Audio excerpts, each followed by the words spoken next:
It's KFI AM 640, and you're listening to The Conway Show on demand on the iHeartRadio app. 5 motorcycles from a local police department. I don't know who it is. I don't know if it's Inglewood or where it is. I think it's Inglewood PD. It might be LAPD. But there are 4 or 5 motorcycle cops following these guys on motorbikes, on dirt bikes, I should say. Plus, there's also, it looks like a sheriff's car or an Inglewood police car behind him as well. So they've mellowed out a little now that there are 4 or 5 very, very fast, very powerful, all gassed up police motorcycles behind them. And these police motorcycles will be able to track at least 5 of those guys down. They don't, at this point, they don't really care, really which 5 it is. Maybe the lead guy with the motorcycle, the white motorcycle and the blue motorcycle, looking for him. But now they're looking back, and you could see them slowing down, and a little bit of panic now because there's at least 5. Yeah, it's in Inglewood. This is in Inglewood. On Prairie, coming up on 190th or 109th Street. I think that's near the Forum. I don't know. Yeah, they're getting close to that. Close to the Forum. Okay. All right. Close to SoFi and the Forum. And now they're zipping through red lights with people in the intersection. We're watching it on KTLA. KTLA is the only one that stayed with it, and they were smart because it got juicier with the introduction of these 5 motor cops behind them. And if you noticed, there's no more wheelies, there's no more speeding. Now everyone's looking in the rearview mirror, going, "Oh Christ! Now what do we do?" Because 5 of them are going to go to jail. Because they can catch up and stay with these guys, with these Harley Davidsons. I think they're still riding Harleys. I don't know what else they ride. What else they ride? Crozier's at Kawasaki, the motorbikes. Got me, man. Yeah, I don't know what the cops run nowadays. But we're watching it on Channel 5. Now there's 7. Now there's 6 of them behind him. 6 motor cops behind him, and now a lot of slowing down, a lot of panicking. A lot less wheelies. And they're right at Prairie and Century, right in the old Hollywood Park area. Oh, okay. All right. And now they're stopping at stoplights. Yeah, they're right beside Intuit. Oh, no, they went through the stoplight. Okay, it's a whole group of, it looks like about 30 motorcycles watching it on KTLA, and they're following these motorbikes, but there's at least 6 cops on motorcycles behind them. Let's see what Channel 5 has to say about this. Initially wanted for the assault on the officer. He's kind of leading the pack now, but they are pulling away from us, and unfortunately we have to stay over the 105 freeway out of that air traffic. But let me come out to a wider shot. We'll go away from the lead guys, and there are the CHP 6 motors and at least one unit there in trail, all CHP officers. And you can see what they're doing. They're splitting cars up Inglewood Boulevard here, and they're going to continue. Officers are going to follow. Channel 4 is back on it. Channel 4 and 5. But they're going to continue, and we'll see if they go. Maybe they'll go east or west here on one of the east-west streets. But for now, they're still staying on Prairie. I can't remember seeing something like this, a pursuit of some almost 20 motorbikes with CHP motorbikes, and I just can't even imagine how this is going to end. How does this, how do they apprehend them? They can't use spike strips. I mean, we can't do a pit maneuver. I mean, this is so unusual. What are the tactics that the motorbikes will use at this point to try and stop this, group? Well, they can follow them forever. They can follow them home. They got to go home eventually. It's mostly intimidation, knowing that those cops behind us, they can stay up with us no matter where we go. If we make a U-turn, they can make a U-turn. If we go on a sidewalk, they can go on a sidewalk. Yeah. If they go, if we go in an alleyway, they can go in an alleyway. If we decide to go cut through a park, they can cut through the park. So that's the intimidation factor that these units, these motor officers can say, basically, we're going to go wherever you go until you run out of gas, and then we'll make the arrest. Unfortunately, the 2 that initially we were in the pursuit stopped. They had time to stop for fuel. Now they're all fueled up, so it could go for a while. Oh, this is the cemetery right across from the Forum. can also switch out, Gil. They can switch out their motor officers, so they are not going to run out of gas. We've seen that happen before where they will switch out units. But you mentioned the intimidation. These guys don't seem intimidated at all. In fact, it seems like they're taunting the officers and waving to the helicopters that were overhead, showing off, doing wheelies on their cell phones, perhaps live streaming exactly what's happening. Less wheelies, too. I mean, it's just ridiculous. Yeah, and here we are at Manchester, heavy traffic there, red lights, and look at they're going right up into those cars. Now the motorcycle officers are pulling in there so that they can get through, but they're right on their tail. So they realize, hey, these officers on their motorcycles can keep up with us. What a day. We're in trouble because we're eventually going to need fuel, and we're going to have to jump off and run. They're going to come up on a dead end here. I've been looking at some of the top 10 motorcycles and they're all going to go with the longest range. Like. And if any of these guys have one of these bikes, whether it's a Kawasaki or whatever it might be, it can go on a full tank 275 miles. And the sun's going down soon. We got about another 30 minutes of sunlight, and then this is going to even get crazier. But, that's not the case. We don't know what kind of bikes they're on, so I'm just giving you what the top 10 motorcycles' longest range looks like. Are they turning into that park? Or are they you would think that at one point or another that they're going to have to so far away. Do a little bit more than just intimidation and get these guys into custody or whoever it is that they are really focused on, which I would think is the one who who was able to strike a motor officer and is now wanted for assault. Go back the other way. Yeah, so we are going into the LAX the planes coming through the shot airspace there right now, and so we are so they're right into LAX flight path CHP here. Pursuit of multiple comes right over that cemetery. And, if you've ever been to the Forum for an old Kings game or Laker game or a concert, these planes come right over the Forum. And so these helicopters they've got to go way above this or way around it. That airspace and trying to keep an eye on those motorbikes. This is final approach for LAX. Did we count? Yes, it started out with 2, right? And then all of a sudden we saw them on the phone. We don't know if they were calling their buddies, live streaming, texting people to come join in, but pretty soon we saw them pull into a gas station, and one by one, now a crowd of 16 or 17. Oh, here they are. Okay, now they got them back here. As well, have joined in this pursuit or a following. I guess it's a pursuit now. They have really amped it up with the motorbikes behind them, the CHP motorbikes. The Highway Patrol is calling out the streets just before 4 o'clock with those where these guys are, and the helicopter's trying to find it. We've got to take a small break. When we come back, we're going to figure out whether we can stay with them. It looks like Channel 4, both Channel 4 and Channel 5, are trying to go around the final approach here at LAX to pick this up. But they've got to go way above this. They've got to go, I don't know. I remember Tim Lynn telling us, I think it's 8,000 to 10,000 feet up and above LAX so they're not in the final approach, or they've got to go around it. And to go around it, you've got to go, clear down to way down to the 710. So that's a pain in the ass to try to follow this. All the networks are off it now. When we come back, we'll try to pick it up. If not, we'll talk to our good friend. We've got Patrick O Neal calling up as well. Lots going on here. The craziness continues in L.A. The first high-speed chase since the fires, and, man, it was a doozy. It was a doozy. About 20 to 25, maybe 30 motorcycles running away from the Highway Patrol, and we followed them the entire thing. We'll try to pick it up when we come back and or talk to our good friend Patrick O Neal with the L.A. Kings and the Los Angeles Angels. You're listening to Tim Conway Jr. On Demand from KFI AM 640.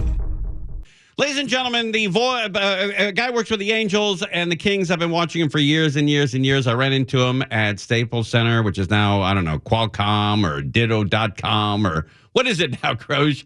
What is it? Crypto.com. Crypto.com. I don't think I'll ever get that straight. Ditto. Ditto.com. Patrick O Neal's with us. Patrick, how are you, sir? Can we talk about the dirt bikes, Tim?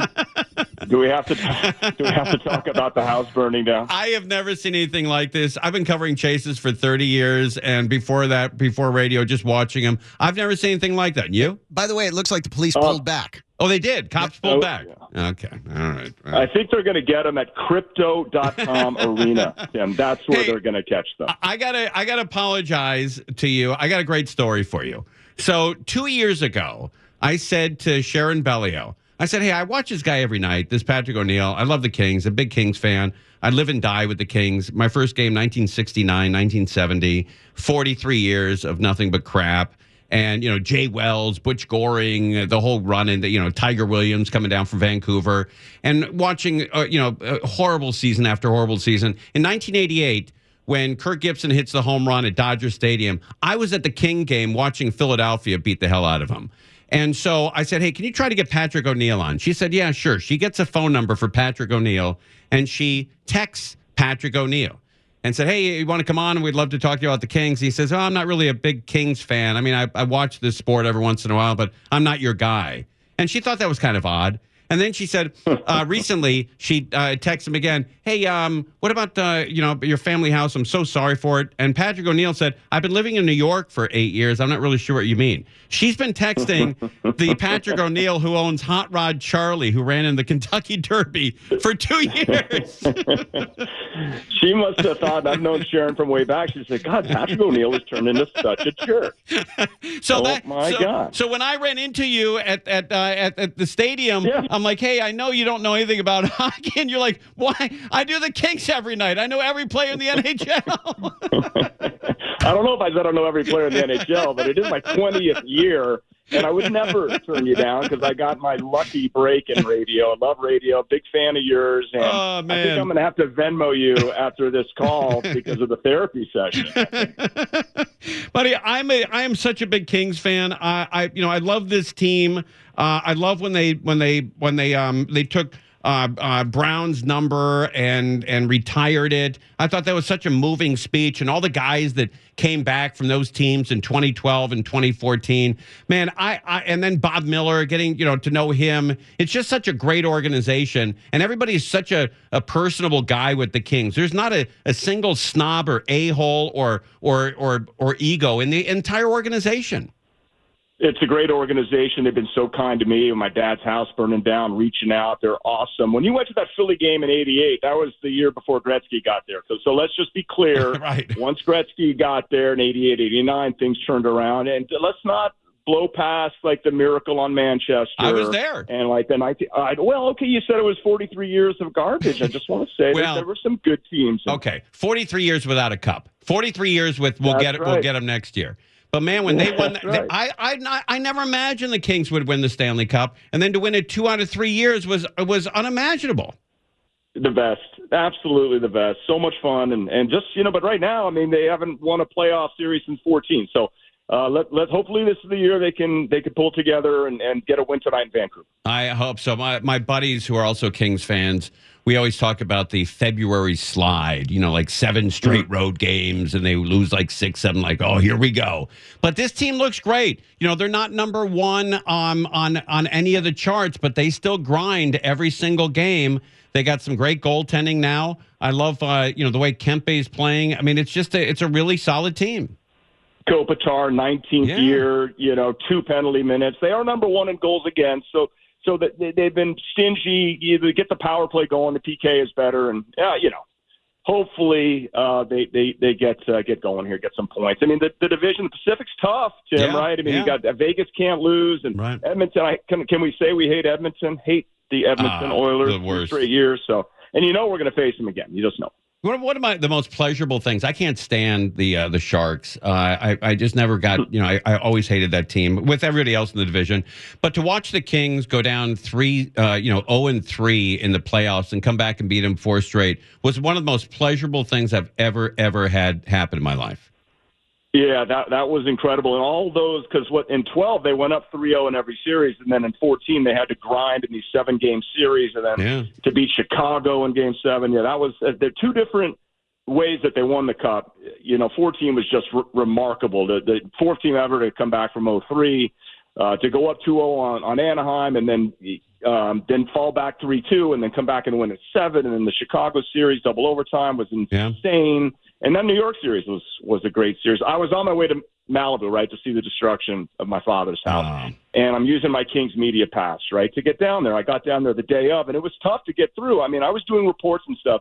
The cop that stopped me at Topanga he's thinking, what the heck does this guy with an NHL pass need to do down here? And then he goes, but I'm wearing my Kings jacket. And he goes, by the way, I hate your team. I said, what? Are you a Ducks fan? He goes, no, I'm a Sharks fan. And I said, okay, well, thanks for letting me through. Reverse sweep. That's so excellent. Now, first of all, can you stay with us? I want to talk to you more about the Kings and the horrible fire that has affected you. Sure, you got it. Back to the dirt bike. All right. Okay. All right, one sec. Patrick O Neal is with us. He's with the Los Angeles Kings. You see him on Fox Sports all the time, before games, after games, and between periods. And it's just a really fantastic team to watch. We're live on KFI. If we do pick up that chase, it looks like the cops Crenshaw and Washington Boulevard right now. All right, and there's no TVs on it. We're watching all 7. I'm watching it online. You watch it online? Okay, all right. You're listening to Tim Conway Jr. On Demand from KFI AM 640. If you go on KTLA, you can see whatever is left of that chase. Looks like the cops have backed off and not following those motorcycles as closely. So we continue. It's craziness. Nothing ever surprises me in LA. All right, Patrick O Neal is with us. He's with the Angels, also with the Kings, and does a fantastic job. Hey, Patrick, so your partner, Jared, he used to play for the LA Kings. Isn't that right? Yeah. Jared Stoley won 2 cups, 12 and 14. Yeah. So he's awesome. Yeah, it was great working with Jared Stoll. He's the best. And he's married to a very popular woman as well. Yeah, Erin Andrews. Yeah, she does a great job. Hey, I just got to say, because I know you moved quick, Tim. Sure. My dad's house burned down in Malibu. That's so horrible. To the day he died, right? So it's reliving his grief all over again. But I will be, along with many others, the Angels and LAFC tomorrow between 10 and 2 at BMO Stadium, right? 10 to 2. We're calling everybody that needs anything, essential items, food and clothing, tomorrow, BMO Stadium, 10 to 2. Tomorrow going to be down there for some support. It's just awful what's going on, what we've seen. I'm just gutted for the Palisades and the Malibu community. Were you living at that house when this happened? Yes, partly taking care of my dad's dogs. My dad's Ryan O'Neal. Sure, right? Yeah. He's been down there for 50 plus years. He just died and is taking care of his dogs, and we have so many incredible memories at that beach, at that house that's just gone forever. So life has changed. Life's going to be different for me, but for so many down there, it really is. It's been tough. I've been able to see it for 7 days, and people are just going down there now, seeing it for the first time. It's incredible. And is your family house, was it on the ocean? Yeah, on the ocean on La Costa Beach, 50 plus houses all in a row, just past Duke's. The first house, and then every house on the beach, but the last 3 right before Carbon Beach. Every house in a row is gone. You obviously he's had that house for a super long time. Just all the memories, all the Thanksgivings, the Christmases. It's not all not a lot of Thanksgivings and Christmases. Okay. I got to tell you, but a lot of fun. Your dad did live in the Diamond Lane. I'll give him that, man. I have to say, I think Christmas something happened to him as a child. Santa Claus broke in and beat him. I don't know, but my dad's the best. My dad's the best. I miss him so much. He gets a lot of crap, but that is unfortunate because people like to kind of feed on that. But he was my hero, and they like to kind of stomp on him. He's not even here to defend himself anymore. But I do my best. I don't get a lot of traction. But he's an awesome man. He was my hero, my biggest fan, and he's gone now, and the house is now gone. But we're not alone. So many people are suffering. It's just awful, man. It's awful down there. So we're just trying to do everything we can to help. When you did go to see it, I imagine you also saw 5 homes burned, 1 home nothing, 6 homes burned, 1 home nothing. There's no rhyme or reason for that. It's really odd. Well, not on our beach. Every house burned, but I do know that they were protecting Dukes, right? Because they were using that as a triage center, so they were fighting off some fires, and then it bounced, and the winds 50 miles an hour, and for whatever reason, it hit the first house on La Costa, burned every single house, except the last 3, 50 plus. But also, 600 houses in Malibu are gone, right? But there's 5,000 in the Palisades. The Palisades will never be the same, at least not in my lifetime. it's horrible, but we got to somehow fight and stick together. And I don't mean to try to bring you down. No. Listen, I think a lot of people are in this same position. In Altadena, and in the valley, in our parts of Arcadia, parts of Pasadena as well, the Palisades, as you mentioned. What have you done? Like, what is your first step? I mean, do you just take a deep breath and do you do you call insurance? You go FEMA? Yeah. Not FEMA, no, but not for us. But right. But we're just going to insurance, and hope to. I don't know anything about rebuilding. I don't see how it's possible. The Coastal Commission and they're tough. What? Yeah. So what are they going to do? It's not going to be the same. And I couldn't afford it. When my dad passed, they changed property tax laws. It's not. It wasn't like left to me anyway. It's still in his estate. But I was just fighting his family home. You just have a lot of memories. And I was trying to see if we can. Most importantly, we got his dogs that loved him, cared for him, and I got the 2 dogs out of there, Mozart and Raven, and they're being fostered. People are wonderful at times like this, and I miss those dogs. I miss that life. Really sad, but just going to go down there and clean up. I am worried nobody's touching this story, Tim. But what's going to happen to the people are suffering? But all that crap's just going to get washed out in the ocean, and of course when the rains but. It's everything on the beach. It's just going to get washed out. And I don't know if you saw this story, but for some strange reason, after a fire like this, that one of the dangers is landslides. Oh, right. It's got to be. Mudslides. Yeah, mudslides are going to be horrible. It's going to be horrible. And who knows if your house gets destroyed by a mudslide? Is that covered by fire insurance? I don't know. Fire that caused I don't know. So wait. So now your sister is Tatum O'Neal. Half sister, yeah. We have different mothers. Okay, all right. And I'm only child with Lee Taylor Young, Tatum Griffin, me, Patrick, younger brother Redmond. We all grew up in that house, and everybody's devastated. It's hard. So the house that you grew up in, 1971, my dad had that house. Wow. And so I'm 57. So since I was 4, just every favorite memories right there. I'm sure people have been after you to write a book forever. Have you thought about it? No, not one person. This is the first time I've ever heard that. Oh my God, what a great idea! Nobody wants to hear my story. You know why? Because I have positive things to say. Good for you. That doesn't sell books. Man. Right, and that's why the Kings hired you too. They don't hire these negative a-holes. They don't. I don't know about. I'm an optimistic kind of guy. I do try to call it like I see it. Good. But I am positive. I'm like, let's get them next game. I'm a really Patrick O'Neal's with us with the Kings and the Angels as well. But I'm a very superstitious guy, and I was at the Rangers game when the Kings won the Stanley Cup. But that went into overtime, and then I believe it went into a second overtime, wasn't it? I think it was a second overtime. Did. Yeah. Yep, Okay. Yep, Alex so Martinez. during the second overtime, I knew if I was in the bowl in the arena, the Kings would lose. So I got a bag of peanuts and a Coke, and I sat out in the lobby and watched it on TV. That's a true story. You shouldn't tell that story. You should be inside watching it. But then again, I stole my friend's press pass, and then I got down on the ice when they presented the cup. And if you look at some of the pictures, I'm in the background, and it's the greatest. It's the greatest thing that's ever happened to me. Seriously, other than having a child and getting married, all the family stuff, the greatest thing that's ever happened to me is to watch the LA Kings win a Stanley Cup. Yeah, I've been married and I have 2 kids, and the Stanley Cup is bigger to me. I'm kidding.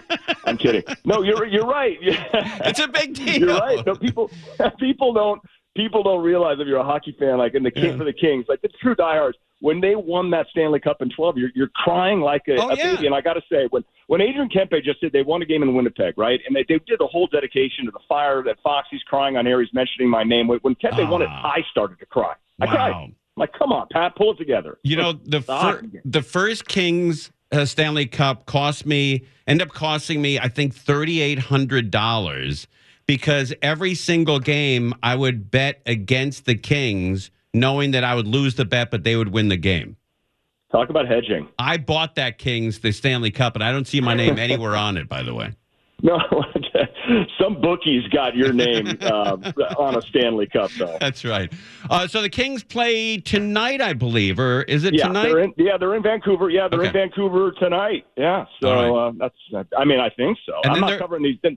They pulled me off the road games, Tim. It sucks. I know. I can't stand that. I can't stand that. But you're welcome to come in every single night and anytime you want. Also, they're playing on Monday. How about Monday? We get a new president in Donald Trump. We have the national football game, Notre Dame and Ohio State. And then the Kings play Pittsburgh at home. Yeah. Wait, we have a new president? No, I'm kidding. Yeah, no, I will. No, I can't wait for Monday. I'll be there, man. I hope I see you. And I'm so happy that we figured out this other Patrick O Neal. Yeah, that's great. Him. Yeah. Although if the other Patrick O Neal is running around the racetrack, I'll probably run to him more than I do you. Probably so. But I really appreciate coming on. And when the King season's over, you get a break, you get a breather. Please come in. I'm going right to Angels baseball. There's no breather. Okay, all right. There's no breather. I'm glad we cleared up the misunderstanding about you knowing nothing about hockey. Yes. I hope. I don't know if I proved I know something, but I'm the right Patrick. Yeah. And thanks for having me. And listen, praying for everybody out there with these fires. And again, tomorrow, BMO Stadium, 10 to 2. I'll be there. All right, we'll keep promoting that. Thank you, bud. All right, thanks, man. All right, take care. All right, Patrick O Neal, that guy's great, man. That's what a positive guy. All this stuff he's been through. The way he talks about his dad, how great his dad was, and the relationship he had, and he still misses him and stuff. Ah, man, that's a great family. That's a Hollywood family, the O'Neals. With Tatum O'Neal, Patrick O'Neal, the dad, Ryan O'Neal, his wife, Farrah Fawcett. That's Hollywood. That is the A-list of families. That is some crew. I feel bad that he lost his home, and you could tell that, that with the taxes going up and the money to rebuild it, and I don't know what he's going to do. But sweet man. I really appreciate him coming on. You're listening to Tim Conway Jr. On Demand from KFI AM 640. The high-speed chase with the cops, I don't know if it still continues. Crows, you still watching it on KTLA? Are they still following these guys? It looks like they lost them. All right. They went under an overpass, looks like at the 10 in Vermont, and even KTLA says they never came back out. We don't know where they are. Oh, all right. I didn't know this. Chris, who we work with here at KFI, said that motorcycle cops don't work at night. They don't ride their motorcycles at night. Is that true? What? Yes, it is. I don't know. That motorcycle cops don't operate at night. Maybe it's CHP. Maybe it's, I don't know, LAPD. Here's a story that has nothing to do with LA. A crash caused a vehicle to go off the Arlington Memorial Bridge in the Potomac River. DC Fire said that the crash caused a vehicle to go off the Arlington Memorial Bridge into the river, to Potomac River there. A spokesman told the DC News that at least one vehicle went over the bridge and was submerged in the water between DC and Virginia. Divers are called to the scene to search for the vehicle and the driver. Is that the same river the plane went into, Croge? Wasn't there a plane that skidded off the runway? 14th. 14th Bridge? 14th Street Bridge. Oh, I see. 14th Street Bridge. Were you there when that happened? Oh, yeah. Well, I was in D.C., yeah. Really? Oh yeah. I remember playing outside in the snow when my dad called me in and told me what happened, and we were watching it as it was going on. Oh, is that right? Yeah, I remember. I watched that live. There was a flight attendant that was out there in the water, and they tried to pull her up, and they couldn't, and a guy had to jump off from the edge of the water and go in after her to help pull her out. Yeah, that was some scene. It seemed like it went on forever. Yeah. Like constantly pulling people out of that river. Don't forget BMO Stadium. BMO Stadium tomorrow. Patrick O'Neal's going to be there 10 a.m. to 2 p.m. collecting all kinds of supplies for people who have been affected by these fires. BMO Stadium is right next to the Coliseum. It's that soccer stadium. If you're not a big soccer fan, you've never heard of BMO Stadium. That's where it is. Right off the 110. And there's a 7-Eleven there. You'll find it. Or a Carl's. You'll find it.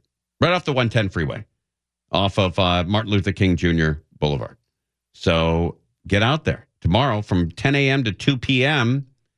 and bring some supplies. Or if you need something, go to BMO Stadium. BMO. Man, what a day. With this chase going on, then Patrick O'Neal buzzing in, his crash in Washington. There's too much going on. A lot going on. All right, everyone's talking about the looting. Looting's going on, not just in the burn zone, but people have been, shut out with their electricity off for the last 5, 6, 7, maybe 10 days. And now at night, you're afraid that someone's going to come in and rob you. That's where we are now, Les. Developing this morning, city and county officials are arresting multiple people due to criminal activity happening near the wildfire zones. Brooke Thomas joins us live in studio with more on this. Still can't believe that people just have it in them to do stuff like this. The number of arrests here is also pretty shocking. These are... And that number's low. You can multiply that number by 10. That's how much looting's going on in LA. Pretty shocking. These arrests are for charges of burglary, looting, vandalism, and curfew violations, all, of course, in fire zones. It's still going up. Again, authorities say they've arrested 97 people so far. Wow, 97. Just 97 been arrested. How many people are robbing if 97 have been caught? You got to be a real moron to get caught looting. I mean, with the lights out. You can sneak around. You can pretty much, get into any of these areas that don't have electricity. The cops are spread pretty thin, and you got caught 97 of them. Well, as George Carlin calls them, life's most interesting guys. And they're out there. Authorities say they've arrested 97 people so far. Wow. And let me break it down for you a bit. Santa Monica Police Department, they say they've made 40 arrests. LA County Sheriff's deputies, they are reporting 39 arrests. And the LAPD, 14 people. Now, the LA County Sheriff's Department says they've made 2 arrests related to illegal drone incidents. 2 more men in black jumpsuits were arrested near the home of Vice President Kamala Harris for curfew violations. A curfew continues to be in effect nightly from 6 p.m. to 6 a.m. in the mandatory evacuation areas in the Palisades and Eaton fire zones. Yeah, so if you work and you live in those areas, you got to get home before 6 p.m. And then once you're in your house, you're in till 6 a.m. and you do not sleep. Every time you hear anything, you think somebody's coming in to get your stuff. Up in those hills, up in the Brentwood area, parts of Malibu that survived, parts of Santa Monica. Lots of looting going on out there, gang. Only firefighters, utility workers, and law enforcement personnel are allowed in those areas. Meantime, the LA City Council has approved 21 relief measures in response to the devastating wildfires. These include disaster assistance centers and housing support. A rent freeze and eviction ban right now are under discussion. The council has also approved price gouging protections. The council is reviewing infrastructure issues, including water pressure failures. I don't know how this city survives. This city was already broke anyway. The city of Los Angeles has never really managed its money very well. And so they were trying to take money even out of the fire department by, I don't know, $22, $23 million or 17. It was 17, then it's gone up to, I think, 23 million. So that's what they're doing in LA. They're looking to save money everywhere they can because their deficit, I think, was $100 million or more. And now they've gotten hit with this. I don't know how the city of LA survives without declaring bankruptcy. I don't know how they do it. A bond measure to fund fire station repairs and new facilities is now in the works. City leaders are calling for an independent report on the city's wildfire response. Councilwoman Tracy Park says the goal is to rebuild communities and improve emergency response. There's so many ways people can be further victimized after being displaced from their home. You have to worry about people coming and trying to break into your property or what's left of it. You have to worry about, shiesty landlords. It's wait, what kind of landlords? Shiesty landlords. Shiesty landlords. Ooh. You don't hear that much anymore, especially on news. Almost sounds racist. Almost. I don't know. I think I'd give her a break. Let's find out where she uses that outside of news. I don't know if you can really, bang that out. When you're looking at her restaurant bill. This looks a little shiesty. Yeah, that's a fuzzy one. That's a fuzzy one, man. I don't know if that still goes down in parts of society. Shiesty landlords. It's really. Oh, did you hear somebody shush her? Is that what happened? Shiesty landlords. It's really discouraging.